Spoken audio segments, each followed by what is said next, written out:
got that nerd rage. Nerd rage. I got that nerd rage. Nerd rage. Welcome back, everybody, once again to the Nerd Rage Podcast. I am Ryan Anderson, and joining me to my left is Mr. Marvel himself, Brad Learman. What's up, buddy? Not much, man. What's going on? Well, finally back from all the chaos of last week. I say that not to point out our newest episode, which you guys should definitely go check out. It's a little bit more serious, but new 30 Minutes of Life is up right now, and I hope that you guys enjoy it. But real quick of recap in my life, just went to my first A's game over there in Oakland. That was a bit of a trip. Beautiful on the inside, crazy scary on the outside. I do Sounds like Miami. Have you been to Miami? I didn't know you've been there. Yeah, we traveled there for a baseball trip back in the day. Oh, yeah, all the baseball touring stuff. Cool. Yeah, I would compare the outside to what I experienced in Detroit when we were younger and we did a little gambling and saw a wrestling pay-per-view, which started kind of my refascination with wrestling, and that's why we had Super Kick Society. Anywho, it was great, but then I had to sleep, Amanda and I had to sleep overnight in our car at the hotel that I left my car in overnight, and then we flew out the next morning at like 6 a.m. to Seattle, and we had been there for like 3 or 4 days, and it was beautiful in Seattle. I absolutely loved it. I definitely look forward to going back. I actually got to meet one of our fans. His name is Marcus. I think Marcus is listening to this episode, so just wanted to say hey to him. He actually met us at the bus stop because we decided not to do a rental car. Amanda was like, hey, let's just take a bus. And we went around. Yeah, I know. I mean, that's not real casual. But we went around like I don't know what you call it, the harbor, the lakefront, Pike Place and all that stuff. Beautiful area. I mean, I really fell in love with Seattle. You know, some not so great parts that we passed, and that just happened to be part of the bus route, but we were there. We went to Chinatown. Beautiful. And like I said, thank you to Marcus for stopping us at the bus stop and just talking my ear off. He actually asked a question that maybe we should bring up on like an underwear on the outside episode, where he said to me, he's like, hey guys, or can I talk to Ryan for a second? And then he pulls me aside and we're talking about the fact that he doesn't understand why we don't have Blade Runner like clothing in today's fashion, because he's tired of seeing all the 90s styles and all that stuff. So he said next episode we should definitely be talking about Blade Runner clothing and steampunk clothing and why it's not a thing yet. So maybe we will, maybe we won't. Hit us up with an email, guys, if you want to see us talk about that. Okay, so any other new stuff in your life, Brad, before we get into the good stuff here? Nothing of any interest, I guess. Okay, well, let's get into Need to Know, top of the show here, as we like to do. So first off, I did want to bring up that you will see me, Brad, obviously being in the Midwest, won't be able to make it out to Silicon Valley Comic-Con.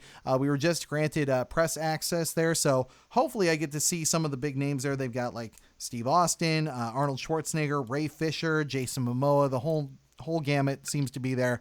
I'm telling you guys, if I get a chance to talk to Ray Fisher or Jason Momoa about that Snyder Cut, whether it's real or not, I really just want to see what they have to say about it. That would be an interview for the ages, for sure. So we will be there. If you guys want to see me, I will be there, I think all 3 days that they have it, just, for press related stuff and just to talk to fans and give away some of our merchandise. Then, I think that's really the only thing as far as the show. We're working on the website and, changing up more things, but nothing crazy drastic, nothing that should be jarring to any of our fans. And I heard a lot of good feedback from you guys.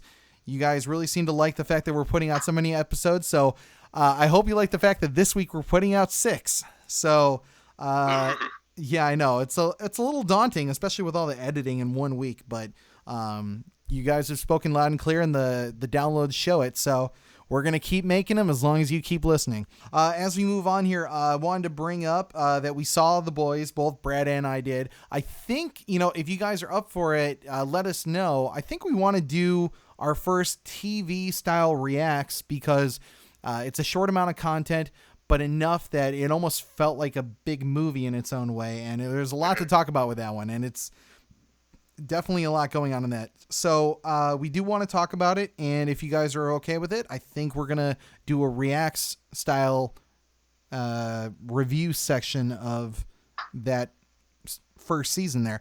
But quick initial thoughts. Brad, you liked it? Yes, I did. Liked it too. Yeah. Then another real little thing I wanted to throw up in here too. I noticed over the weekend that I guess Superman has his own Twitter account now. So, go check out Superman's Twitter and follow that. I can only imagine that DC is going to try and do something with that to like, hey, you won't see Superman for a while. So, just keep following his Twitter page. But we'll talk about that more in DC. How about this, Brad? How about we get right into the rumor mill for this week? Let's get on it.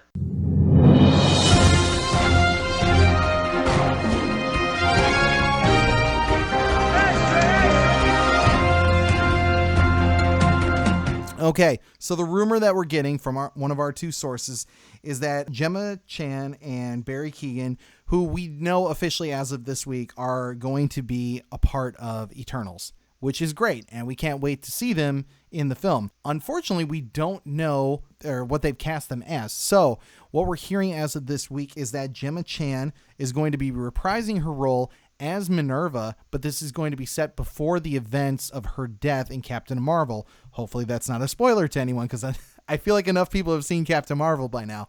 And then as for Barry Keoghan, we're hearing that he might actually end up playing Star Fox, another character of the Eternals. Why they didn't officially announce him is a bit concerning to me. My personal take is I think that they could be just having Gemma and Barry as, like civilians in this film, but they're also pretty high up their actors. So I think this rumor could turn out to be true. What do you think, Brad? I mean, the fact that they haven't announced who they're playing yet, I mean, you could speculate that they might be playing an important character. That Right. might be, might be a spoiler to the plot, but, like you said, they might be just, maybe some, I guess, higher side character or something. Yeah, exactly. Because maybe they're not in like the main story, but maybe they're like the B2C characters that are also helping, move the story along, so to speak. So that is very possible. I have a very detailed theory, especially if you know the comics. It involves the Inhumans and the Terrigen Mist and all that stuff that has to do with Gemma Chan as being Minerva. If it turns out to be true, awesome. If not, no big deal. But if you guys want to hear my full theory, you guys can always DM me on Twitter or find me through social media, and I can give you a little bit more of a thorough breakdown of what I think this might be leading to. As we move on here, it's pretty much time for the big stuff here. So how about DC, Marvel, or miscellaneous, Brad? Let's do miscellaneous. Miscellaneous it is. And before I get into it, as I always like to mention right around this part of the show, we will be talking about, for the big talk this week, the future of streaming, because we know some big ones are starting to change the game, so we'll be talking about them more in depth at the end of the show. All right, so for miscellaneous, at number 3, we've got some trailer talk, as we like to do. So first of which is a very short one, but an interesting one. They're reviving Are You Afraid of the Dark? Have you seen this trailer, Brad? Yes, I have.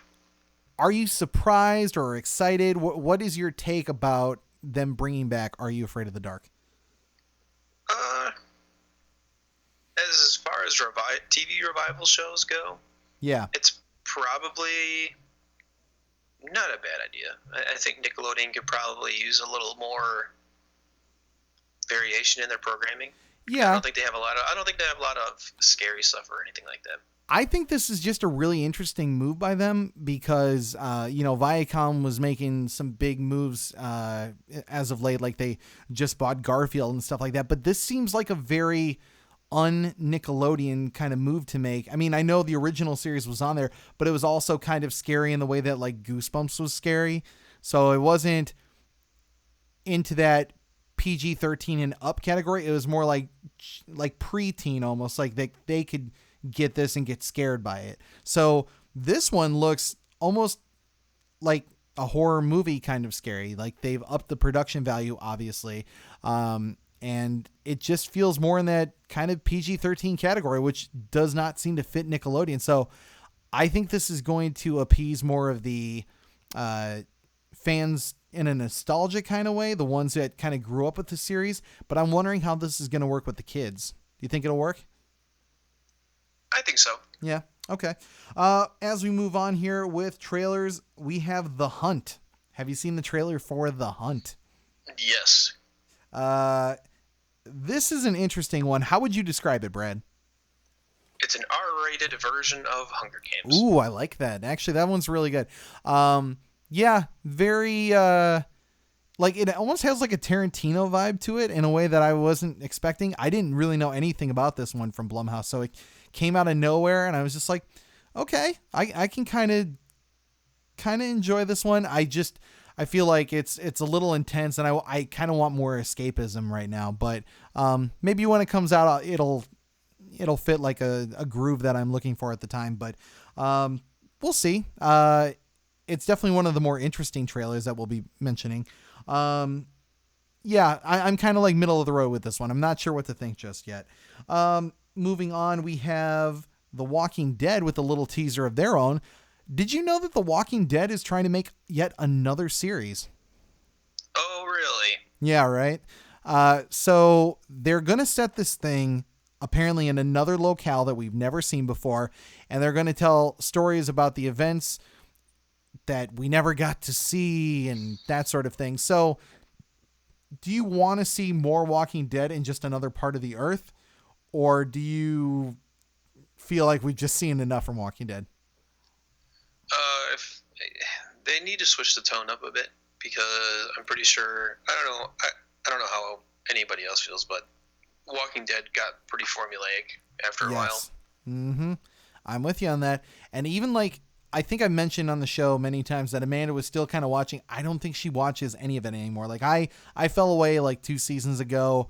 Rick dies or whatever, and Michonne is leaving, like we talked about on the last episode. I don't know what there is really in this series anymore for me. Like, I'm hearing that this new one might have more of like a sci-fi element, which is kind of cool, but really they just need to end it. They need to find a cure and just call it quits on this thing. 'Cause I think that's the only interesting route that they haven't really taken with these characters, is how do they come out of this in a, I don't know, positive way? And like everything else is always so gloom and doom. Oh great, we survived them for another day. But like, how long is survival until either the walkers kill them off completely, or they come out taking the walkers over? Because what are they going to do? Just live in this world with them forever? And that's the only story that they have to tell. I just think that gets played out. Well, 9 seasons of being played out and another show, to the point where now it's just boredom. I don't know. Do you think that there's anything aside from just giving a cure that could make you excited for Walking Dead? I mean, the problem is, how do you find finality in an apocalypse? Right. How do you tell a story that has some sort of satisfactory ending? That's a good point. Yeah. That not necessarily leaves the main cast in, I guess, a better position than when they started. Yeah. Because you want them to grow and have an arc, but at the same time, you want something to feel like finality. And if your whole thing centers around either these characters and how they survive, you can't continue their series in a way that's satisfying if they just drop it and then there's still zombies that they deal with every day. Like, I unless they like... I don't even want to go like political with it, but like put them in a place away from everyone else, and then they just like the zombies have their own existence away from everyone.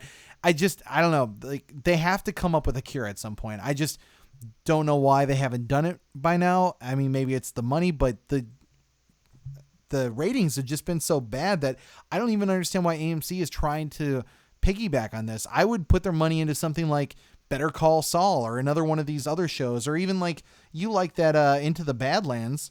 Like put more money into that. Unfortunately, it got canceled. Oh no, I know, but I'm saying they should have invested more into that. But I guess I don't know. Walking Dead, that name has more cachet or something like that because they keep digging it further and further down into this ditch. But yeah, I'm curious to see what they do. Like some of the art looked great. Like they had like an upside down plane where all the passengers had crashed, died, turned into zombies, and were reaching upside down. And it looked cool, but it's like, it feels like an exploitation of the cool factor of zombies without a look into why it matters that these characters are going on the adventure that they are, if that makes sense. So I don't know. We'll see. But it comes out spring of 2020. So maybe they'll get us hooked with something else in the time between then. Moving on with trailers, we also have Zombieland 2 Double Tap, which I don't think we talked about in the last episode. So are you excited to return to the world of Zombieland? I think so. The trailer looks pretty entertaining. It's a matter of, I guess, how the main plot goes. Yeah. Kind of chasing after, yeah. God, what's her name? I can't remember what her name is. Who? Emma Stone's character? No, the other one. Oh, the one that runs away in the trailer. Yeah, I always want to say Dakota Fanning, but other actress. Yes, I know who you're talking about. Just going after her, that's the most intriguing thing for you? Intriguing, but hopefully not pedantic. I think, honestly, we just got done talking about zombies, but I don't think this series prides itself in the zombie aspect of it. I think it's more about these four characters and the people that they interact with, which, I mean, some people could make that argument about The Walking Dead, but I think they do it in such a fun and comical way that the zombies are so secondary that they're just like kind of pawns in these characters just having a good time and also sort of trying to survive. When you get to see like the two that come in the end that are just like Jesse Eisenberg's character and just like Woody Harrelson's character, like I cared more about that and that little joke right there than anything zombie related, to be honest. I don't know. Do you see the franchise in a different way, or like are you more in it for the comedy, or does the zombies kind of appeal to you more? I'm definitely in it for the comedy. Okay, good. Yeah, I know that they can't really find a way to bring back Bill Murray, but man, if they pull out another great cameo like that, I mean, they've already got my money then. Yeah, and then the other one that we've got here too is another trailer that had a lot of people talking, which is Gemini Man. So we had the first one that came out months ago, but this is the Ang Lee directed Will Smith movie. I think we didn't see it in the first trailer, but we find out that Clive Owen is the bad guy in this one, who's kind of pitting these two against each other. Do you think this plot and this trailer is working for you? It kind of. I said it off mic, but it sort of feels like a Looper combined with.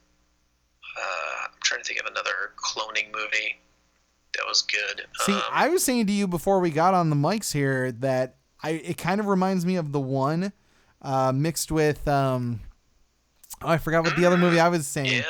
Yeah, because The One has good cloning, or well, maybe not even cloning, but like the duplicate kind of thing going for it. So, yeah, I just I'm excited for it because like they did this whole like behind the scenes how they made the Will Smith clone, which is basically him, but they kind of like de-aged him, and they also layered on a full thing of CGI. So it's a very interesting thing. I'm not going to say he looks 100% real, but he definitely looks better than most CGI'd, bad guys or whatever you want to call it in a film.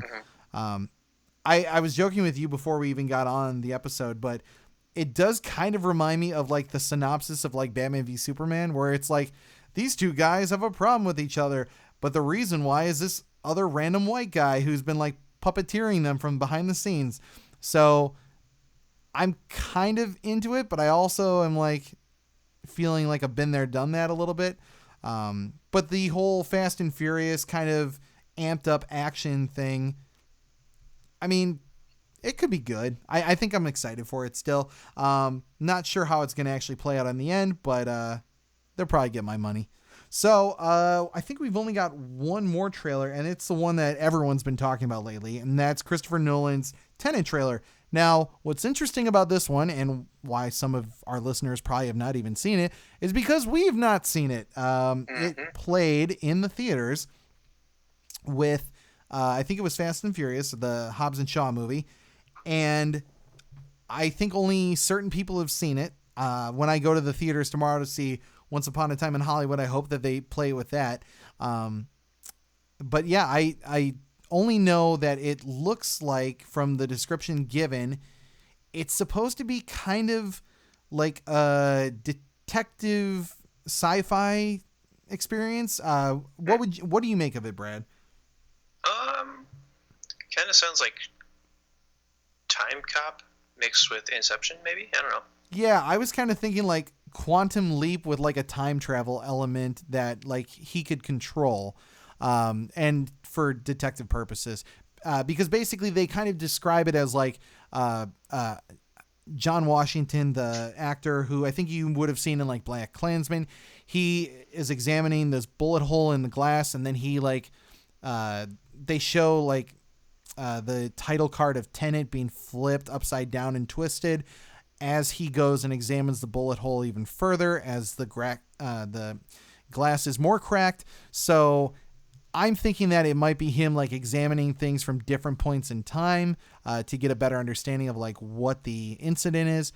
But we have no officially like online release trailer, so it's hard to give a description to something so minimal yet so cryptic. I don't know. We're going to put it to you fans. What do you think is being shown to us through that description? What do you think? Email us and tell us on social media what you think. Do you think that this is going to be the kind of movie that is going to entice you, or do you still need to see more? I think I've seen just about every Christopher Nolan film, and I've liked every single one. Not like it's going to disappoint you. What did you think about his last one? Dunkirk? Yes. That, actually, I have not seen that. You should. It's quite a good movie. It's almost like if Christopher Nolan tried to do Saving Private Ryan. Yeah, it's pretty good. Seeing it in the Dolby IMAX was something else. Yeah, like you feel like you're actually in the cockpit with, what's his name? Tom Hardy? Yeah, I was going to say Channing Tatum, but yes, Tom Hardy. Man, and the sound of the gunshots and everything, it just feels like it's right up next to you. It's really an immersive experience, and the movie really makes you feel every character. It's almost like you're right next to them as their heart's beating through all of the intense action around them. That's what I love about it. I feel like it focuses on the characters and their experiences surrounding the war. So yeah, definitely go check out that movie if you haven't seen it, Brad. And for all of you guys, if you haven't seen Dunkirk, just another one of his great films. So looking forward to Tenet. Hopefully we'll get to see a real trailer one of these days. And let's move on to number 2. And this was personally picked out by Brad. He is very excited to talk about this one. Brad, what are we talking about at number 2? Coming to America 2. Yeah, which I don't know if you noticed this, but they're doing the 2 thing in the middle of the word as a number 2. So they don't have to actually throw a 2 at the end. I think it's actually way better marketing for it, because every time you try and do a sequel thing, especially if it's not like, like Dumb and Dumber 2 and then they did the TO at the end, it doesn't do as well. So I think just calling it Coming to America, perfect. Especially when you can make the 2 in the middle. Anywho, we've got new and old faces returning to the film. we know that James Earl Jones is going to be in it. We know that some of the other former actors. Unfortunately, we haven't heard like Samuel L. Jackson or any of those, but we do have some new faces. Like we're going to have Rick Ross, which I don't know why they cast Rick Ross, but I can only imagine that'll be played for laughs. He'll probably be another like royal subject of Zamunda or something like that. And they announced that Wesley Snipes is going to be in the film. So what do you think about the casting so far, and where would you like to see this movie go? I think the casting is probably going to be solid. I'm hoping that they pick up like years after Eddie Murphy's character gets married. Yeah, I think that would be. I wonder if like, I don't know if they have to return to Harlem or something, or if like she has to get like her citizenship renewed or something. I don't know. So what I've heard, and I don't know if there's an official synopsis out there, but what I've recently heard is that the synopsis is that now his son is going to America to do the same thing that he did essentially, and now he has to try and bring him back, knowing what he does and having the experiences that he once had, kind of, you know, seeing America once again with new eyes, you know, after being away for so long. So does that premise work for you, or would you rather them do something completely radical? No, I think if they're trying to retrace the steps of the first movie, I don't have that big of an issue with it, but it needs to have some variation in it to not just feel like a soft remake. Yeah, that's actually a really good point. I mean, maybe that's half of why it's being made, or maybe because they're finally allowing more diverse kind of casts and movies to get their chance to shine. You know, like we had actually I was just in Seattle, like I mentioned, and we went through the parks and all that stuff. We made our way over to the Space Needle, and right on the side of the Space Needle is like the Science and Industry Museum or whatever it was. And in this plaza, which was very dark, and we couldn't understand why, we heard some noise and we went around, and sure enough, they were playing Crazy Rich Asians, and there was such a huge crowd there for that. It was really awesome to see. So we know that like the bigger, diverse kind of movies are coming back in a big way. And we're seeing this, I think, with Coming to America too, because that was growing up one of the first like all African-American centric movies that I remember growing up with. And I think this is a perfect time to do it, especially while Eddie Murphy is, you know, willing to actually still be in movies, because he's very picky about which ones he wants to go and do. And the fact that they got Arsenio Hall to come back, I'm very excited about that, because that guy always makes me laugh no matter what year it is.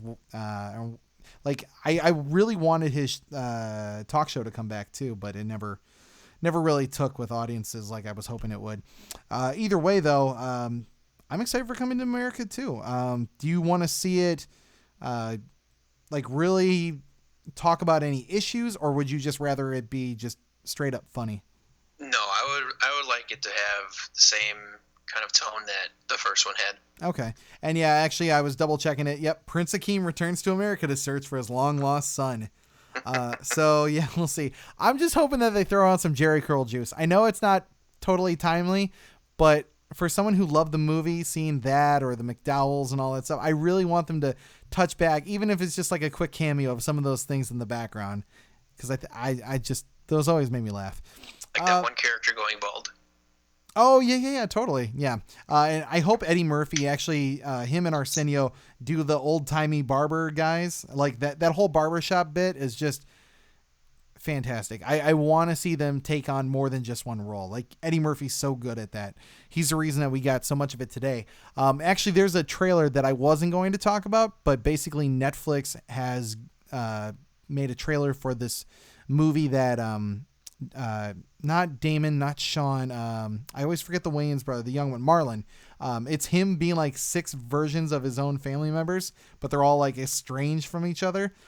Oh, jeez. And I was just thinking, on the bright side, Eddie Murphy created the multiple family member kind of thing, and he did it in such a good way. This one, on the other hand, I don't know. It feels a little bit too much like on the Clump's sequel side, like I don't know, or like Big Mama's House, where it's getting a little on the ridiculous, but I don't know, that could turn out all right too. Yeah. So, anyways, that is going to be an interesting movie at number 2, and we can't wait for it. At number 1, we have John Wick getting a spinoff. What do you think about John Wick's The Continental getting a series set on Stars and being set before the events of the movies? A series about the hotel. Well, as we know from the movies, you can't do business in the Continental. You cannot. So, or maybe back then you could. Who knows? I don't know. That it sounds kind of iffy. I think what it'll turn out to be is it's going to be like some. I don't want to say small time crooks, but yeah, some bit players who probably have their inner workings and ongoing transactions going on within the Continental, and how they kind of develop this place into the center of activity that it is. You know what I mean? Yeah. We might even see like an early days version of I can't think of his name. The leader of the hotel. I always space on it. But yeah, you'll get to see maybe like a bit of an origin and like how he kind of shaped it. I think that would be really interesting. But as a whole, I'm just like, are we stretching John Wick too far? And that's kind of my question. Like, is there enough material here for them to make this show on Stars interesting? I can say I've seen all of Pennyworth, that prequel about Alfred, which I'll be honest, even though Epix was very nice to send it to me, I was not expecting it to be as interesting and entertaining as it was, because Alfred doesn't have any rogues. There's not a lot of stuff that I have to go on with Alfred's history other than that he was like a... he was an SAS. Yeah, he was part of their army.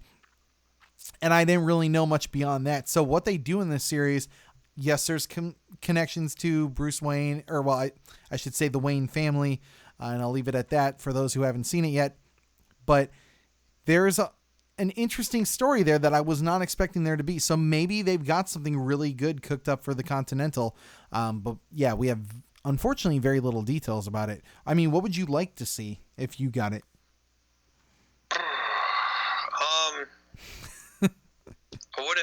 I mean, like, there's going to be references to John Wick. Of course, yeah. But I'm a little worried that it's going to spend too much time in the Continental. Yeah. I mean, it could. Not with, people trying to set up jobs and whatnot. Or maybe it'll be kind of like a thing where, it's a depot for mercenaries. So, like, some people come in and they have some sort of an arrangement, and then you go and get to see them go out and do what they do. I mean, I can't imagine the whole thing's just going to be in a hotel every single episode. I mean, they'd definitely keep the cost down, but yeah, I don't think it would go and center it specifically around it. I think that's just like, like when you see a sitcom and they use like That 70s Show, for example, and they all go into the basement. Like, that's always their main spot before they go out and do the things they do. I think that's kind of what the Continental will be like. You'll have a set of characters who will go off on missions, but they'll kind of return to the Continental, and you'll see that whole hotel grow and develop, and probably develop more of a code of ethics as they do. And maybe we'll see a touch of John Wick. Who knows? Hopefully not, because there's only one man who could do it, and that would be Keanu. So, yeah, I think that's enough for miscellaneous. How about some DC or Marvel, Brad? Oh, let's do Marvel next. Marvel it is. Okay, so at the number 3, we have some TV talk with them. It is that they are developing over on the ABC side, yeah, I know. It's hard to say it with like, oh man, ABC, yeah. But a mostly brand new, quote unquote, female-led ABC series for Marvel. What do you think this could be? Do you think it'll be good? What do you expect from this? I expect low production value. Ooh, I expect that too. As far as an all-female led cast, I'm trying to think of some of the female team ups in comics. Keep in Off the mind, bat, mostly brand new. So Yeah. it's someone we probably have seen before in some capacity, or someone lightly related to something else. I'm actually going to rule out any spider-related characters, other than maybe Spider-Woman. I'll get to that in a second, but keep going. Are they gonna do like a Mockingbird thing or something? Ooh, they were trying that. Remember, it was going to be her and, I forget his name, the Australian guy who was kind of her confidant, lover, whatever. That's a possibility. They tried that when they were going to call it something like Agents Overseas or something. I think it was Marvel's Most Wanted, I think is what they called it. But then they shelved that one. So Well, they could still use her as a character. in yeah, here, plus I love someone Adrian else. Pidlicki. She's great. And I probably butchered her last name. Sorry about that. Oh, I think you got it right. Yeah. Well, I don't know if it's going to be that. I genuinely think that they're going to try and do something along the lines of like a She-Hulk or a Spider-Woman, which I would love Spider-Woman. I've been saying I it for hope the they don't longest do time. She-Hulk because they won't be able to do it right. I mean, yeah, definitely. I know. Like, if it had a chance, it should have had a chance somewhere on like Netflix or maybe even Hulu.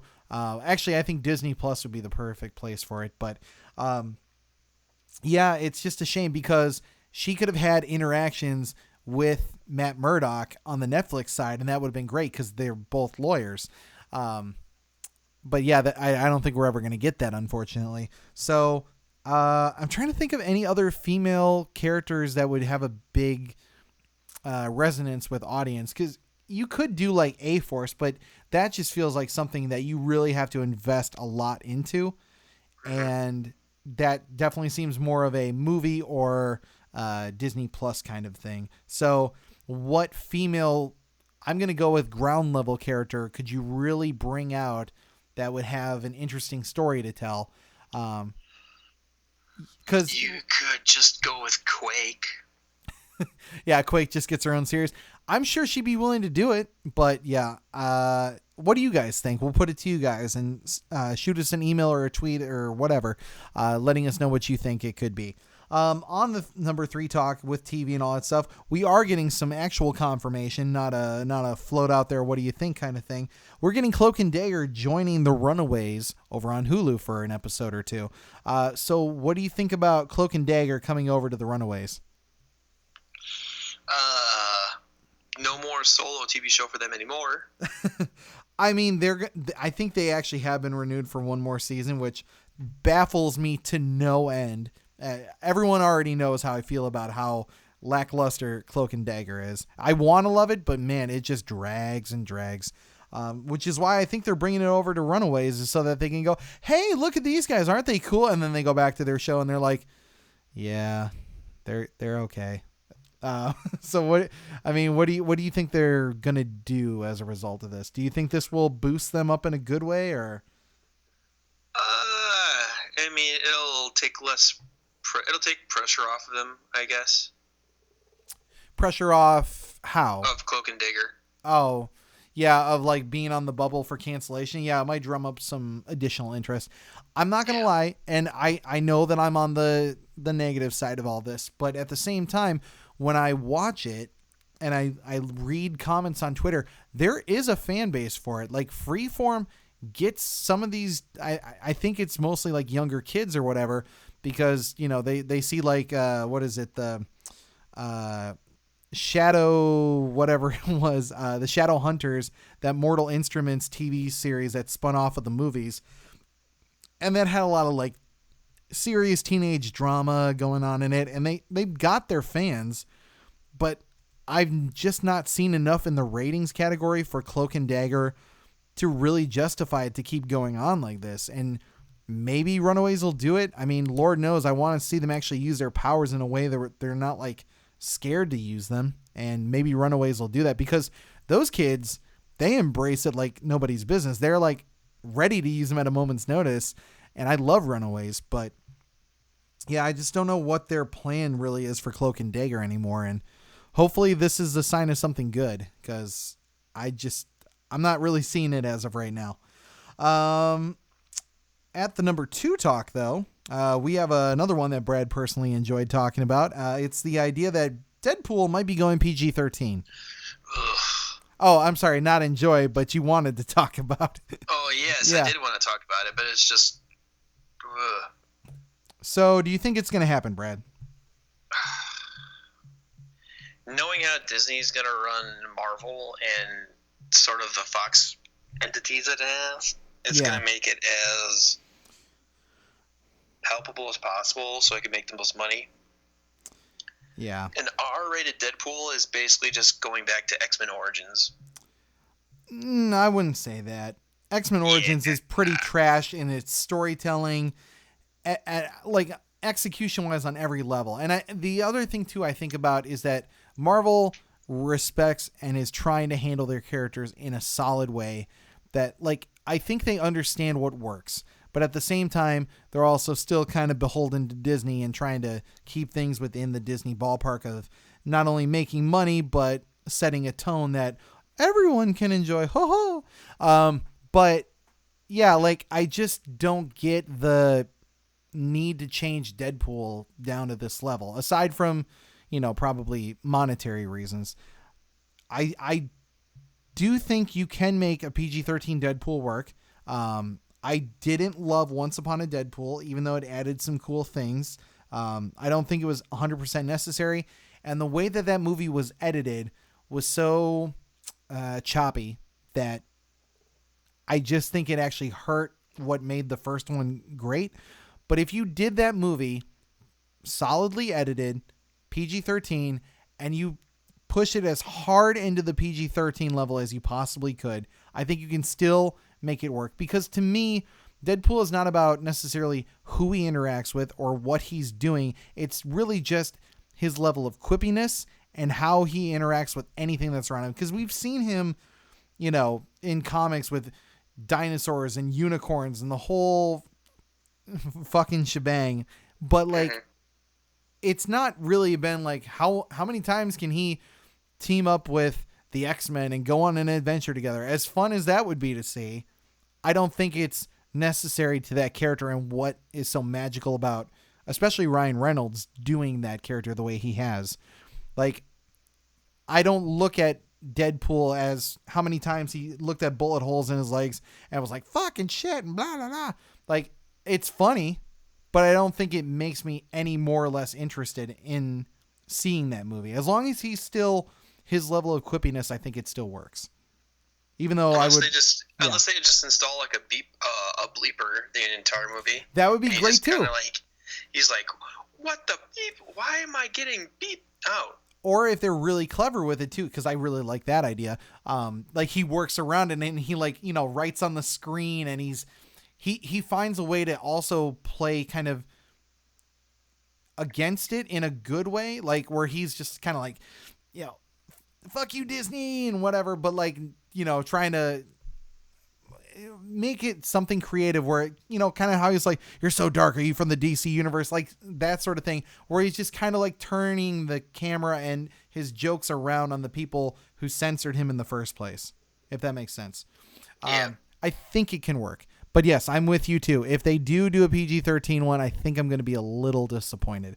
Any other thoughts on Deadpool before we move on?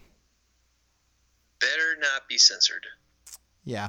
Because Disney was saying, like, quote unquote, we'll find a happy ground. I was like, I don't like it when you say that, because that sounds like you're trying to push into like just regular PG-13 kind of territory.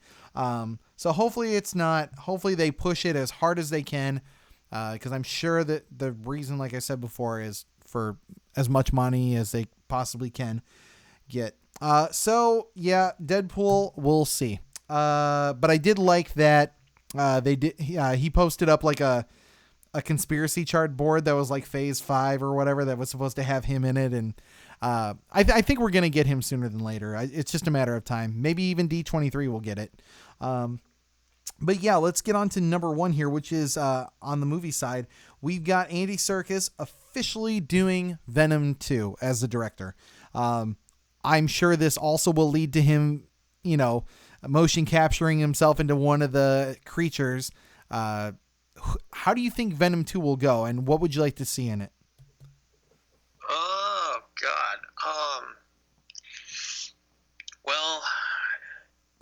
gonna do a Carnage thing, probably. Yeah, I feel like that's pretty set. Yeah. I hope they don't inject Spider-Man into it, because I think that alone is just too much. Yeah. Like, if I would just like them to focus on Carnage and Venom. That's it. Yeah, I'm kind of with you on that. Like, even though in a very simple and blasé way of looking at it, I looked at the first movie as just two goop monsters going at each other, which is why it was kind of refreshing when they got kind of like blasted out of their bodies and then had to fight as humans against each other, because I didn't want to see just two CGI monsters going at it. I mean, it's fun and sure, it's interesting, but I never felt like those characters were 100% compelling, because it's just CGI. So, you go back to any other movie that tries to do that same thing and it never really works. But Venom found itself an audience, and I think it's great. I kind of am with you at this point now. Like, I thought that it needed Spider-Man to work in the first place because of storyline and the comics and everything about how the suit gets passed on, but it worked for audiences. It made tons of money, and I'm sure much to the surprise of Sony on that one, it's moving forward, getting the sequel, and Carnage hopefully will still be played by Woody Harrelson like they teased, but I'm wondering if they're going to try and give more to the story than just he fights Carnage. Like, I genuinely feel like, especially with your Avi Arads of the Sony side of Marvel, trying to exploit all of the symbiote creatures as much as he can, will we get like a Scream, or will we get some of the other ones like Toxin that will appear at some point in this additional story? I really don't know what to expect at this point. Do you want to see it go just off the wall crazy? Because I think that was half the fun of the first Venom movie, was the fact that they were just like, we're going to have him jump in a lobster tank and sit in there and like eat lobsters and just do really corny, goofy shit that just, it was like a weird, almost like, I don't want to say buddy cop movie, but like a split personality kind of movie, the way that they did it. And it was, I just want them to not try to be Marvel. It's kind of just, I mean, just make it as, the tone that they want, not to kind of compete with Marvel. Well, I think that's the good and bad of these movies, is like, yeah, you can do it and not be Marvel, but as much as they try, sometimes you're going to end up with like the Amazing Spider-Man movies, and other times you're going to end up with major box office hits like Venom. And it's weird because I personally would put like Amazing Spider-Man 2 and Amazing Spider-Man 1 over Venom in terms of making a good movie. People can differ on the quality of those films, but the fact that it made as much money as it did means they must have done something right. It must have hit an audience that was looking for it. My question is, what is that audience, and what are they looking for the second movie when they bring Venom back? Because I saw some weird stuff, and I think we talked about it when Venom came out and we did our reacts. Like, there's like a whole weird, like, I don't want to say deviant, but definitely like deviant art kind of subculture that's really about their relationship. And it's an interesting thing about Venom. And I don't know, I mean, I don't get that whole thing, but like, maybe Venom will just keep doing what they're doing and inspire a lot of love from people who like that kind of thing. But I just want to see Venom versus Carnage. Back to what you were saying. I think that's enough for me. Mm-hmm. All right. Well, then I think that will probably be enough for Marvel. Obviously, we're going to have to talk about more when we get into the streaming stuff and the big talk, but I think it's time for some DC. So let's do some TV talk here with DC. Some stuff Brad didn't even know I was going to bring up, and some of it I wanted to surprise him with. That's why. So first of which is Megan Rath, ironically, from what I've been told, is the sister of our current Brainiac 5, is also going to be playing Brainiac 5 on Supergirl. My theory on this, none of this has actually been confirmed, aside from her casting, is that for those who have watched this season, or this most recent season of Supergirl, Brainiac 5 gets a little tweaked in the head due to an incident. I think it's going to cause like a splitting of his personality. And the Brainiac 5, his sister in real life, will also be like a separate entity of Brainiac that will also be like his good and evil. Kind of like when they split up Superman and Superman 3, where there was like the evil side and then there was a good side. Mm-hmm. It'll probably be something akin to that, where they'll be at odds with each other and then maybe they'll reform together as a perfect unit, Brainiac 5, by the end of the season. That's my theory on that. But we know that there's going to be another Brainiac 5. So interesting on that. Even more interesting, the CW is now looking to create a new series in the absence of Arrow. As we all know, there's about 10 more episodes before Arrow is completely done this upcoming fall, and CW wants to replace it. Now, what's interesting is I was saying to Brad, I think an episode or two ago, that I thought that Batwoman was going to actually be the replacement for that series, and apparently it is not. So if you could, Brad, pick a series that the CW could have that would work.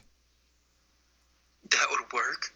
Well, yeah, I mean, there are some ideas, like if you do, like, I don't know, the Creeper series, I don't think that's going to work on the CW. God, and this is just... has this been here, the characters that have already shown up? They said it could be just anything from DC. I mean, I'm assuming your main Justice League characters are probably not going to be on there because eventually they're going to have movies. So you're probably not going to see Superman get his own show or Wonder Woman. Dr. Fate would be pretty cool. Okay, that's cool. My only critique on that, I think, because that was one of the ones I was thinking, like that or JSA, something like that, is that the budget would be so high. I mean, they tried to even bring in the JSA on Legends of Tomorrow, and that just got... I mean, it was good. I was glad to see it, but now I'm glad that they're putting it on DC Universe with Stargirl, because then they can actually put the budget a little higher and special effects a little bit better. But I don't hate Dr. Fate. I think that would be great. And I just realized that rhymed. Anywho, I'm thinking a Booster Gold and Blue Beetle series would be fantastic. Yeah. I mean, in my personal wish, it would be like a Green Lantern on Earth kind of series, and I have a whole thing for that. And I don't want to gush over my millions of thoughts on Green Lantern on Earth, because there's a treatment for a script that I tried to make, and it's still here, and it's great. But that's a whole thing for another time. I do want Booster Gold and Blue Beetle. The only reason I think that might not happen, though, is because we were talking about maybe an episode or two ago that it seems like they've cast Blue Beetle for his upcoming movie. The nice thing about doing it on TV, though, is you could actually do the original Blue Beetle with Booster Gold. But I think that they're going to probably not want two white guys in the role. They'll probably want to try and diversify it up, especially being CW. So it probably won't be them, but I would really like to see that, because them interacting, especially with like Legends of Tomorrow, would work really well, because there's a lot of time travel. But anyways, that's what I'd like to see. We'll see what it turns out to be in the end. One more thing I should bring up here is the Crisis on Infinite Earths that we all know is coming. It's going to be this massive thing. Like Brandon Routh is going to end up playing Kingdom Come Superman. But there is one casting this week that makes me so happy. And it's probably even going to make you, Mr. Marvel, happy about this too. Kevin Conroy, who did Batman over the animated series, is going to be in this series as Bruce Wayne. So he finally gets to be, well, at least Bruce Wayne. That's all we've been told right now. It'll probably be more like Batman Beyond, kind of, got the cane and everything, Bruce Wayne, but still, he deserves it for all his commitments. He's just like Mark Hamill in the sense that he's given so much of this character, whether it's cartoons, video games, whatever he's been attributed to with the voice of Batman. He has been that for so many people. So to finally give him a live action chance to portray at least a version of that character, I think it's well deserved. What about you? I think so. I think it's good. Yeah, I was very surprised when some people had like negative thoughts on Twitter, like, oh, he's too old to do it. I'm like, I don't think you understand why they're doing this and how they're doing it. He's not going to play like prime of his life Batman. He's going to be probably an older Bruce Wayne who's probably seen some shit. And I'm cool with that. I mean, we saw an older Bruce Wayne / Batman in Batman v Superman, and obviously not, he's older than that Bruce Wayne Batman, but I just want to see him do it. I think he's earned it. After all that he's given to all these different properties, I couldn't see any reason that they shouldn't give it to him. That's also leading a lot of people to go like, well, is Mark Hamill coming back? Are we going to see characters like, Smallville Superman return, Tom Welling and all that? I don't know if we're going to get all of that, but it sure sounds like the closer we get to the big event at the end of this year, we're going to see some stuff that we were not expecting, and I cannot wait for what they have in the Crisis. Moving on here, though, another little bit of TV talk as we finally got the trailer for Titans Season 2. Brad, have you seen this? I have. And what did you think about all the new additions to the Titans roster? Technically, I don't know who was added. Okay, so I'll tell you. Aqualad, who you saw in there, he had the red and the blue on. Oh, okay. So him, you saw Superboy, I assume, right? Probably. I didn't know who he was, though. Yeah, it's all right. And then we had Donna Troy finally suiting up in her Wonder Girl suit. Ah, okay. Not to mention the fact that we got Deathstroke at the very end of it, which yes, I think I did recognize that. Which I'm pretty sure not just you and me. I think that makes a lot of people happy for many of us who wanted to see Deathstroke kick some ass in, the now scrap Batman movie that Ben Affleck was going to be in. But, even though it's not Joe Manganiello, I think we're going to get a really good take on that character from, I think it's Isai Morales, I think was his name, that's doing it. But, man, this trailer is great. Like everything from, like I said, Deathstroke down to the fact that we got to actually see Crypto in this thing is, I don't know, it makes me so happy. Of all the DC Universe shows that I've kind of hyped up, talked to you about, which one gets you the most excited? Is it Titans? I would say so. Yeah. I would say so. Because I know the trailer looked pretty good. Because we were talking about Doom Patrol last week, and I know that one had you. But I'm definitely going to send you some of our screeners and some of our stuff tonight so that you can start checking out some of these shows.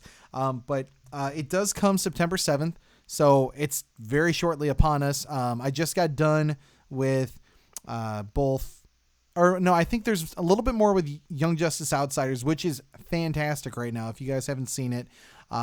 And Swamp Thing, which ended so great, but so disappointingly, because what they introduced at the very end of the show is why I really wanted to see a second season. I'll just leave it at that. So if you guys haven't seen it, Swamp Thing, technically only one season as of right now, but if you get a chance, check it out. Swamp Thing is fantastic. All right. I think that might be it with TV talk. I do want to quick pepper in here. You know what? Actually, I'll make that number 3 for this week. Have you seen the trailer for Wonder Woman Bloodlines that just dropped today? Yes, it did. And what do you think about it? Animation style looks good. Yeah, it's very really smooth and polished. Style. Yeah, I agree with you. So I'm going to ask you, how well do you know the villains that they showed in this trailer? I didn't know 90% of them. Okay, so we got Giganta, who, as far as I can remember, I think was a creation of either the Ultra Humanite or Gorilla Grodd, which it's just one of those mental gorilla type characters who's smarter than you would think they would be. But basically he creates her so she can grow really big, hence the name Giganta. Dr. Poison's in there. Silver Swan, who has a really interesting history, and that's why it's titled Bloodlines, is because she is basically the adopted sister, or I think Diana becomes the adopted sister of their family, and they have like a relationship, the two of them, as like a brother, or I'm sorry, sister to surrogate sister kind of thing. And I think the more Wonder Woman grows into her heroism, her sister of sorts, she grows to resent it and then becomes a villain in her own right. We see Dr. Poison, we see Cheetah, and I think there was one other person that I might have missed, but definitely more of a rogues gallery of Wonder Woman characters, which I think is such a good idea for DC because if I'm being honest, Wonder Woman doesn't really have a rogues gallery. So, yeah. Are you excited for this film? I mean, typically I don't watch animated stuff, but, yeah. Cool. I mean, it's coming out on like Blu-ray and stuff, so maybe Exactly. I'll wait for it to come out later on when it's maybe cheaper or it comes out. And if I'm Unlike being Netflix, oh no, because it's going to be on a DC app. God. I was just gonna say, well, I will give you DC Universe so that you can use it and watch it and all that stuff. Like they're adding all sorts of stuff. Like Batman Hush just came out, and I've heard that Hush is gonna actually appear on the streaming service. So, like shortly after this movie comes out, it's probably gonna end up on the network anyway. So you can just watch it for free off my stream.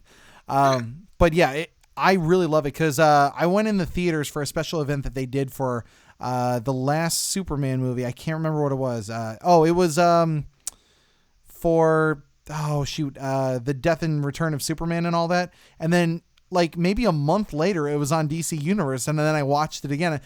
It was cool to see it in the theater, but it was also cool to not spend money to see it as well.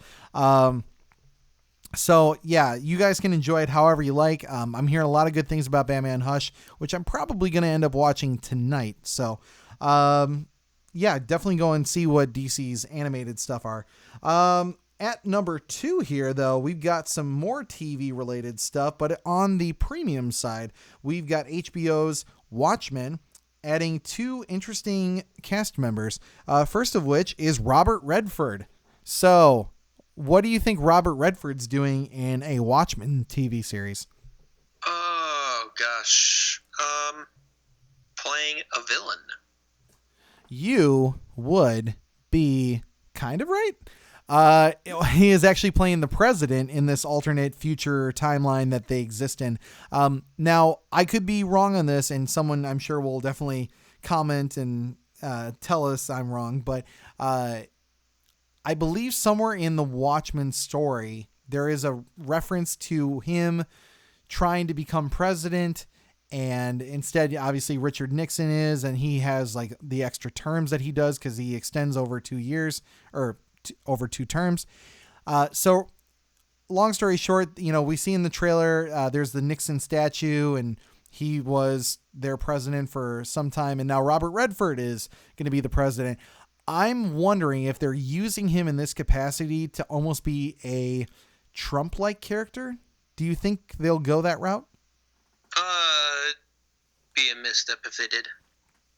Well, see, what I've been hearing, and I could be wrong on this as well, is the kind of storyline of sorts is a play on the white nationalism, kind of like men-at-arms mentality that exists in America. So they're kind of like mirroring society, but like with an extreme detail and kind of in a superhero aspect to it. So the idea that, these types that are essentially like Rorschach have become more extreme than he ever was. They're donning the masks and they're trying to take on justice in their own hands as they see fit. And meanwhile, the police and the people who I guess are supposedly on the good side are almost powerless to resist it. So the Watchmen kind of rise up to bring them all to justice. And I could be off on that one. And I'm sure down the road, there'll be some little details that will be addressed to me that, we'll talk about that later, obviously, but, that would give reason to believe that they would make him into a Trump-like character who would maybe push or support or not condone those sorts of actions as all of this chaos is going on. Or do you see Robert Redford being a little bit closer to what he was in the... I was actually going to say Winter Soldier, but in there he's basically a villain too. So do you see him as being more of an active engager in the conflict, or is he more of a passive, let them do their own thing kind of character? What do you think? He's going to be more passive. I think that Nixon character in the Watchmen movie was more of a passive character. So yeah, he was a bit more of a background character. I would hope that they go that route, but if they try to go with a sort of societal tone, or to try to make some sort of statement on the current affair of political climate we have going on, I don't know how well it's going to do. See, that, like, I know we don't really talk about politics on here, but that's one of my things is, like, it's fine that you want to bring up that kind of stuff, whether it's for or against any one party's agenda or whatever. My only thing is, how well does it hold up for future generations? You know what I mean?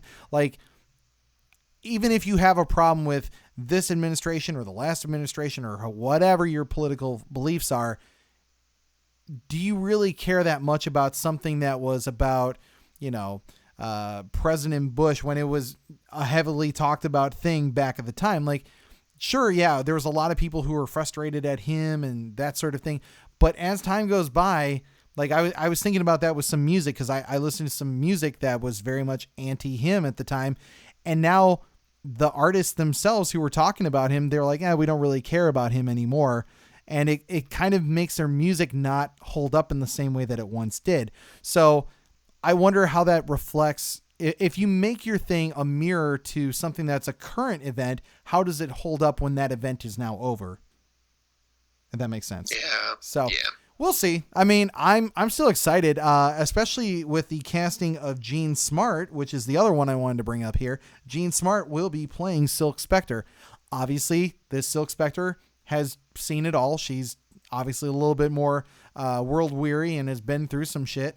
But she's still Jean Smart, and Jean Smart still kicks ass. And you know it, Brad, because you love Legion, and she was on there. I know her from some more... how shall we say, girlier content, but I do like her work regardless. I think she's going to be an awesome Silk Spectre. I can't wait to see what this show is going to turn out to be honest, because it's still relatively cryptic, I think, but yeah, I think it'll still turn out to be good regardless. I think that's enough for at our number 2 and at our number 1. Just a little bit of movie talk here. First thing is a really quick piece, which is that there are no plans for Man of Steel at the moment.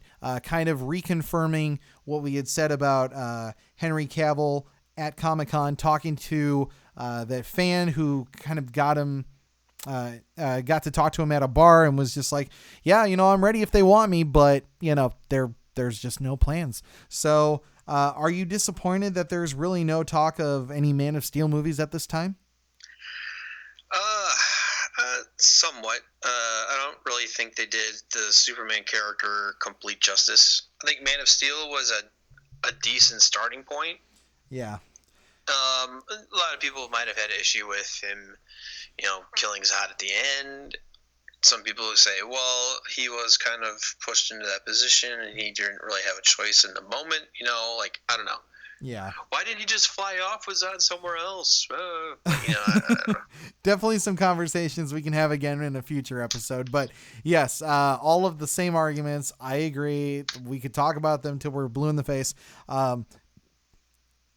It is what it is. I would just love to see a sequel at this point. I don't care, even if maybe not Joss Whedon. I was going to say Joss Whedon, but if it was anyone but Joss Whedon, I think I'd be okay with it. Maybe like J.J. Abrams or something like that. Someone who wants to come in, respects the material, wants to do, some respect to at least what Snyder did before, but also wants to continue to move it forward and make Superman into the character that I think we know and love. So that, just quick on that.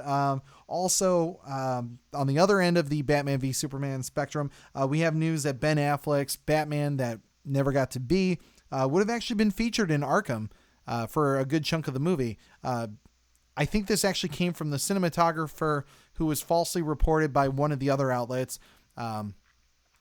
came out recently and said something to the effect of, I'm not actually the cinematographer of that movie. I was going to be on, the Batman movie that Ben Affleck was going to do. And I guess they have found a cinematographer now. I forget who the gentleman's name is. But the former one, I think, was leading the story about what was going to happen in Ben Affleck's version. And sure enough, they were going to do it in Arkham. Does that excite you, or do you want to see Batman go in a different direction? I wouldn't mind Batman going in a different direction, to be honest. Okay. Because I heard a lot of people like, oh man, we missed out on Arkham. Actually, if that was the case, I'm a little disappointed that that was what Ben Affleck was going to do. Like, I mean, if it was like a prison break and Deathstroke was the cause of it or something like that, and then he had to fight Deathstroke at the end, I could be totally cool with that. I think the Arkham thing works more for the games, if I'm being totally honest. I like the idea of Batman going on, a showdown with someone who challenges him intellectually, and that doesn't necessarily need to be someone who's in a tight space in a prison system. You can tell a good story there, sure, but I think there's so many more things that they haven't tapped into with Batman that they could still do and haven't even touched yet. So we'll see what Matt Reeves' version with Robert Pattinson is going to turn out to be. But I was very surprised because a lot of people, again, other news outlets were like, oh, this new Batman movie is going to turn out to be like 5 or 6 villains. You're going to see like Two-Face, and you're going to see Poison Ivy, and you're going to see Riddler, and it's going to be all these people. And every single time they do this thing with Batman rumors, it's just that. They talk like it's a real deal. Oh, we've got 4 or 5 villains. Now apparently it's going to be Two-Face, and it's just one villain. And I'm just like, I don't believe this for 1 second. They're going to change it down the road. Someone's going to say, oh, now there's 3 villains, and it's about this, and then it'll be 2 villains, and then it'll be back to 1. I just want to see Nicholas Hoult as Riddler taking on Robert Pattinson's Batman. Keep it simple. You don't have to go and run through Arkham and have like 7 different villains trying to take down Batman.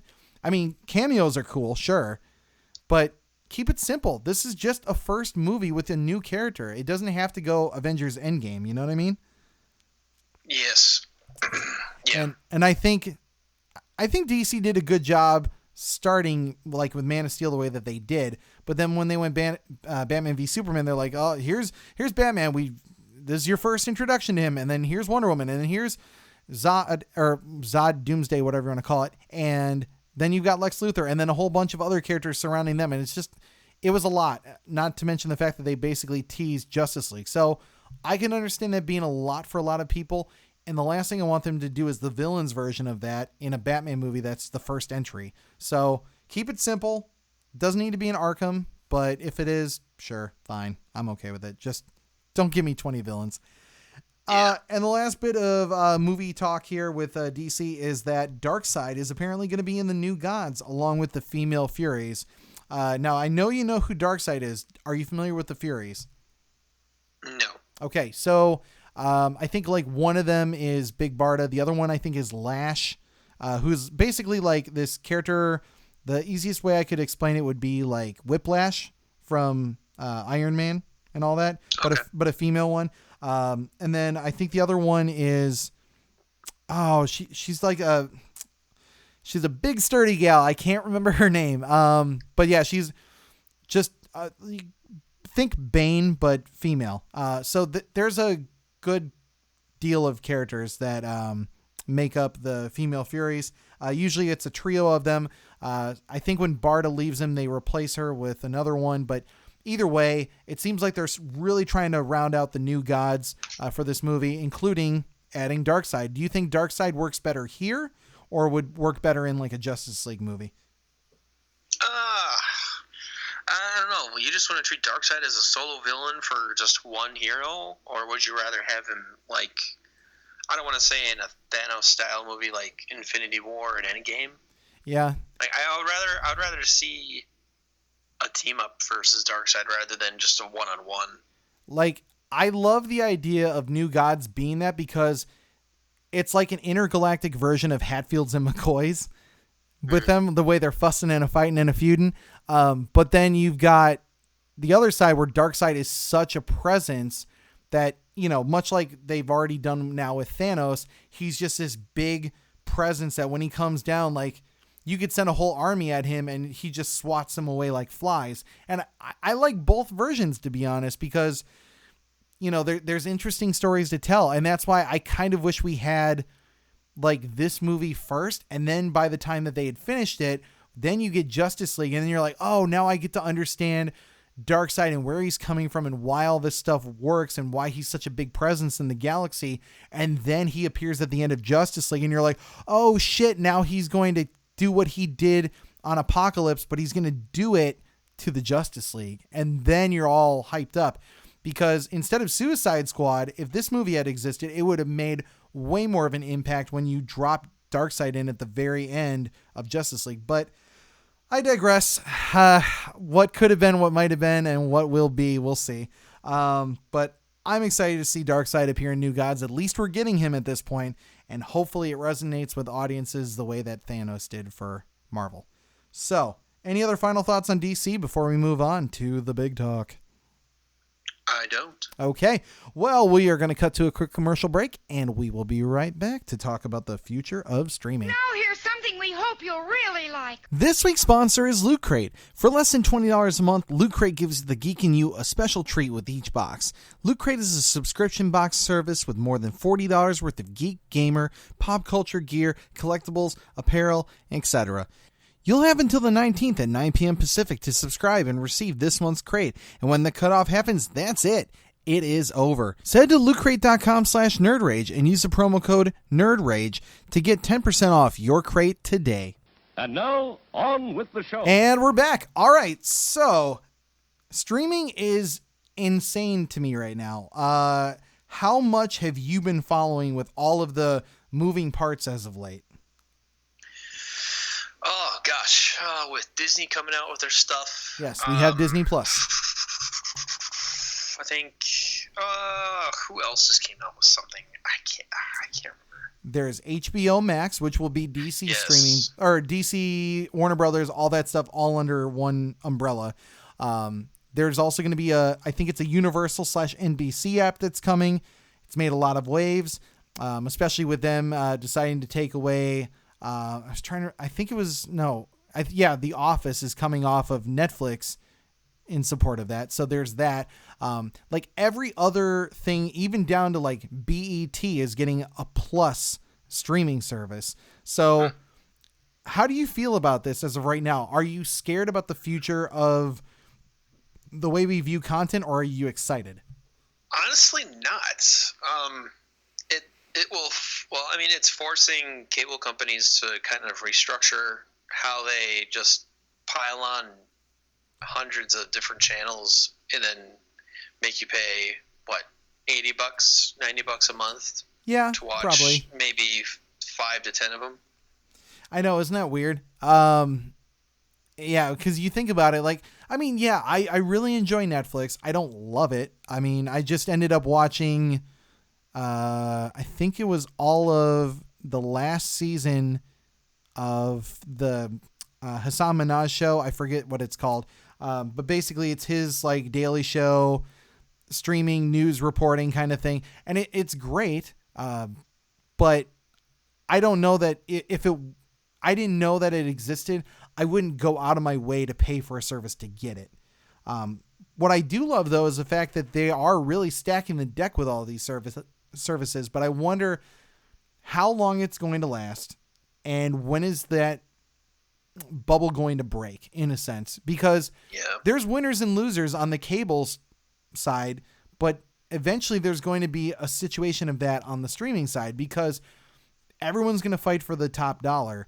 I think the most interesting of which, even though I personally am going for HBO Max like hardcore, is Disney Plus. Like Disney Plus this week alone said that the streaming service itself is just going to be $6.99, which is a very good entry point, especially considering what they're offering. Mm-hmm. But I also don't believe it's going to stay at that point either. They actually bundled it with ESPN Plus, which I didn't even know ESPN Plus was the thing. But there's that. And then they're also bundling in Hulu. And I think they said it was $13.99 or $16.99, something like that, which is a hell of a deal Yeah, it's $12.99. I had to double check my notes here. But yeah, for $12.99, that is 3 major things. Now, granted, the Hulu will be ad supported. I have the ad free right now. But even so, like, that's a lot of content to just bundle together for $12. Do you think that's a just worthy price, or what do you take of Disney? Well, I'm going to say ESPN Plus is probably going to be the least used in that package, to be perfectly honest. No offense to ESPN, but it's become like 50-50 watching, like, broadcasting sports, and it's just kind of mind-numbing sports talk. Yeah. Well, how about this? Let's just say hypothetically, because, I mean, we don't have all the details on ESPN. What if they gave you like a direct, what is it? The football package. What is it? Direct NFL Network? Yeah. Or like what do they call it? The direct ticket or something like that? Or ESPN Red Zone or something like that? That's not ESPN. Okay. But yeah, like, doesn't ESPN do like Red Zone, for example? I think they have Thursday Night Football now. Okay. And Monday Night Football. So, I mean, they would potentially give you access to that. So, but 2 days a week? That's the only time you're going to use it if you watch football, especially NFL. I mean, the big ticket would probably be college football. Yeah. I think, basically almost the same runtime as the NFL. Okay. But after that, I mean, no, people don't go to ESPN to watch basketball or hockey or baseball. True. Do you think it would change anyone's behavior, though? Like, let's just say you have a family and that family is only interested in one streaming service. It's what they can afford. It's whatever. For a lot of people, that's Netflix, as I'm coming to understand. Because I thought for a long time it was like, well, I got Netflix, I got Hulu, and then maybe, I don't know, some other streaming service like Amazon Prime. And I talked to enough people and they're like, I'm pretty much just Netflix, and that's all I really need. That's all I really want. So if that is the case, and someone comes in and says, well, your Netflix is $12.99, how about I offer you my service that gives you basically Netflix alternative, which is Hulu. Then I give you a lot of the Marvel movies and all the things that you already like and want in superhero content on the Disney side, as well as some stuff for the kids. And then if Pops really likes his sports, he can watch some sports too. And it's all for the same price of Netflix. Does that undercut Netflix and make you go, well, I guess I don't really need this in my life? I mean, if you're talking about, I guess, the bigger households, maybe. Yeah. But maybe it's, I mean, you're also talking about all the people that don't watch sports. And then if they just want to watch one service, like, they don't have time, they're only home maybe like a couple days a week where they actually can just sit down and watch TV. Yeah. According to this, just to piggyback on the sports thing, as we were saying, they are going to carry, quote, hundreds of MLB, NHL, and MLS games, Grand Slam tennis, top rank boxing, PGA Tour golf, college sports, international rugby, cricket, and the full library of ESPN films, including 30 for 30 and more, quote, end. So on that, do you feel like that's more than honestly, you expected to be? I think you're going to find spurts of activity on the ESPN Plus app, but it's going to be very low, consistent user count. Okay. Do you think that they bundled it like that on purpose so that people would go, oh, yeah. Well, yeah. Well, it's its own separate thing. Now I've got 3 separate services. Because technically, I guess you could have all just called it Disney Plus and it would have already been in there. But when you're like, man, I get 3 streaming services under one thing and it's only $12, I think there's a big level of enticement with that packaging. And I think they coupled it with ESPN Plus is because ESPN has been suffering for years now. Has it? Okay, I was not aware of that. Oh yeah. They've laid off people. They've tried different stuff to kind of be more relevant. Yeah, that's why they have a lot of talk shows about sports. Yeah, more often. Usually you just had ESPN News, Outside the Lines, you had your sports-specific shows once in a while, and then you had Around the Horn, and then Oh, yeah, I loved PTI, Around and the now, Horn. And now you have all this weird stuff cropping up. Like Stephen A. Smith is everywhere on ESPN. He's one of their And big Twitter. tickets. Yeah, and Twitter. Yeah. But, I mean, the shows that don't really have, I guess, sort of the commanding presence that, like, you know, a Stephen A. Smith might have. Sure, yeah. Those shows aren't very good. Yeah, I think they want controversial figures so that people can get talking about it. Like, what was the one with, the angry guy and the former football player? I know. That's like all of them, right? You know the one who? Yeah, it's they went to Fox Sports. Oh, did they? Oh, okay. Yeah, you're talking about Shannon Sharp and Shannon Sharp. Yeah, that's the one. Skip Bayless. And Skip Bayless. Yeah, my dad always talks about them, so that's why they're kind of in the back of my mind just a little bit. But yeah, like that's always one that plays up for controversial opinions and things like that. So that's really the only ones I ever really hear about. I haven't watched Around the Horn in probably like 5 years. So I don't even know if it's a thing, to be honest, anymore, but that's one of those kind of shows. Is it? That's good. So this packaging, does it work for you though? I mean, do you feel like you would be willing to pay $12.99 for it, or would you rather go with just Netflix? I mean, with Disney Plus and Hulu, yeah, probably get use out of that. ESPN Plus, afterthought, to be honest. Okay. You don't want to watch any of the Marvel movies or the Marvel TV shows? Well, no, I mean Disney Plus and Hulu would get much more use out of the ESPN Plus. Oh, okay. I thought you said Disney Plus was the afterthought. Okay. No, not Disney Plus. ESPN Plus would be. ESPN definitely would be. Yeah, I can see that. Yeah. Okay. Now I think now that we took the giant in the room down and we kind of made a level playing field for that one, what happens when you get down to, like, let's just say NBC Universal's app? Like, they took The Office, and I think they're going to be pulling some of their other shows off of Netflix and other streaming platforms like Hulu, and then they're going to be putting them exclusively on their streaming service. Now, I love a lot of NBC comedies, whether it's AP Bio or it's Superstore or any of those kind of ones, or even just older stuff like Parks and Rec. If they remove them from streaming services that we already have, does that entice you to go and watch them? Or are you just like, I don't really need this, I'm just going to skip this now? Not really. Yeah.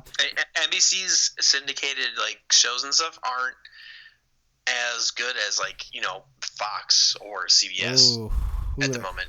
That, to me, that's fighting words, because I love Superstore so much. Yeah, that's fine. NBC still has a couple of good shows. Exactly.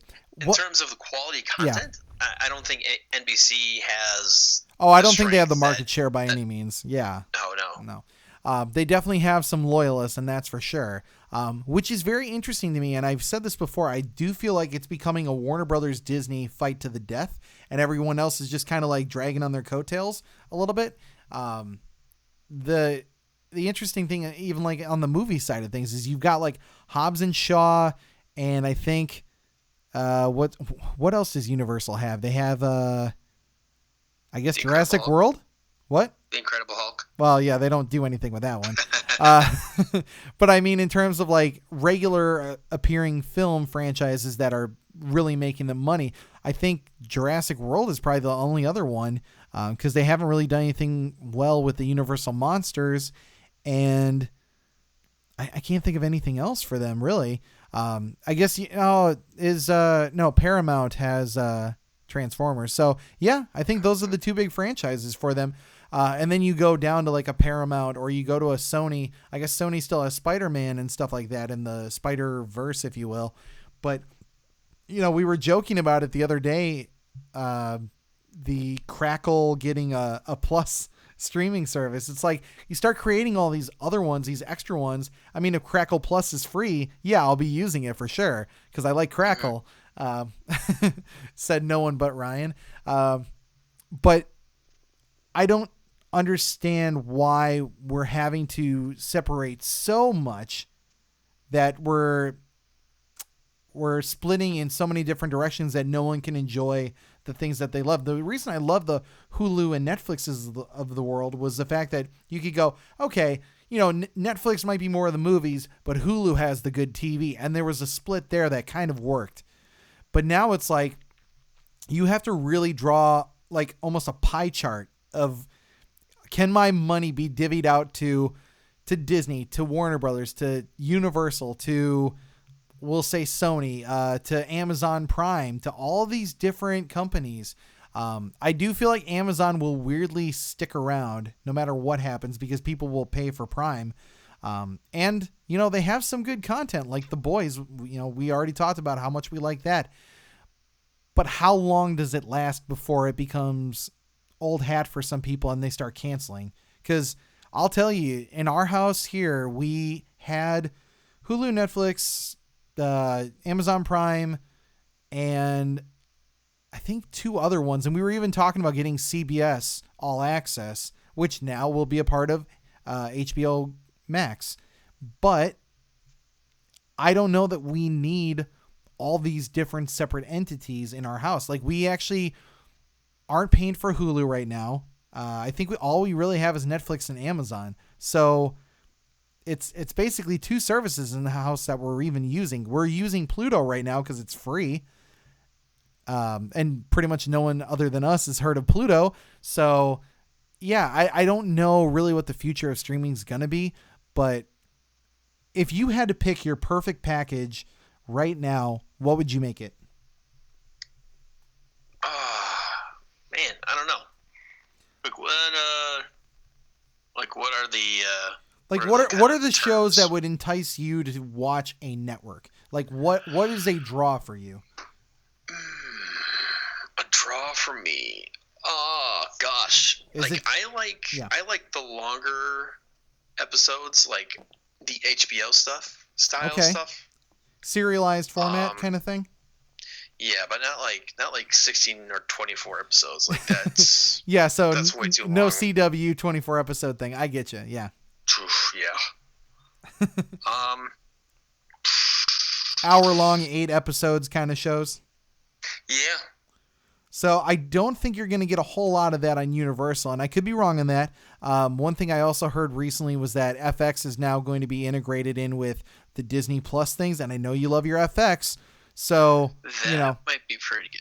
That might be an enticing thing for you. Like with HBO Max, because I didn't really bring them up, and it's weird because you know how much I love all things Warner Brothers pretty much. They're going to, I believe, drop it in spring of 2020. And from what I've heard, the pricing was, I think it was $16.99, but you do get Warner Brothers, New Line, DC Entertainment, CNN, TNT, TBS, True TV, The CW, Turner Classic Movies, Cartoon Network, Adult Swim, Crunchyroll, Rooster Teeth, Looney Tunes, and just everything that pretty much falls under the AT&T Warner Brothers banner. Not to mention the fact that I'm sure they're going to integrate it in with like AT&T phones and all that stuff too. So it's very interesting. The only thing that is omitted from there is the Harry Potter films, which apparently NBC Universal purchased exclusive streaming rights to and will hold on to them until 2025. I don't know. Does the lack of Harry Potter ruin it for you? I don't know. No. Yeah. But at $16, I know it's higher than people would have thought, but maybe they'll see what Disney's already doing and then they'll go, oh, well, maybe we can go a little lower. For me, it's not a deal breaker. Like if I'm ready to let go of Netflix and Hulu, or well, I guess I wouldn't have to get rid of Hulu.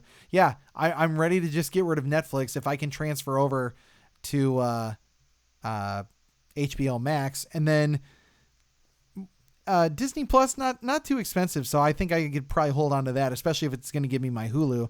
So it would just take the slot of Hulu, in my opinion. So I think that's how I would go about it. I don't know about these other ones. I just don't think HBO, Paramount, or any of these other ones that come from other studios are really going to hold a candle unless they're going to turn out to be free or like $2.99.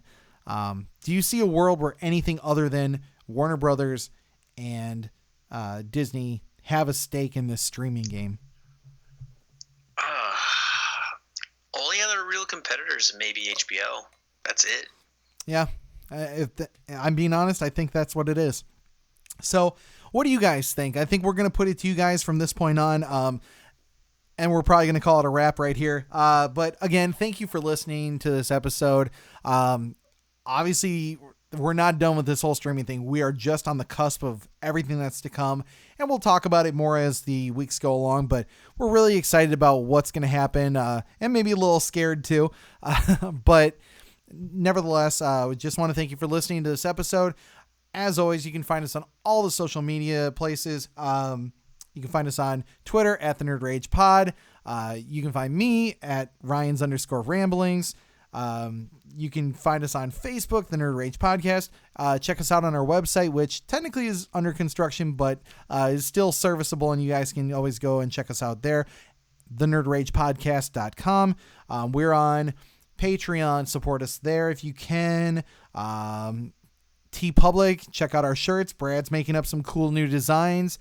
And actually, hopefully you guys like every week now. We're going to be doing a weekly episode schedule that we'll post up at the top of Twitter. And hopefully with what I'm making changes to, you'll see it appear on our Facebook at the beginning of every week as well. So should be easier to follow what we're doing over the course of the week. And, I think that's pretty much it. So like I said, thank you guys for listening. For the Nerd Rage Podcast, I've been Ryan Anderson. Not Brad Lehrman. And we'll see you guys again another time. Go, go, go, go, go.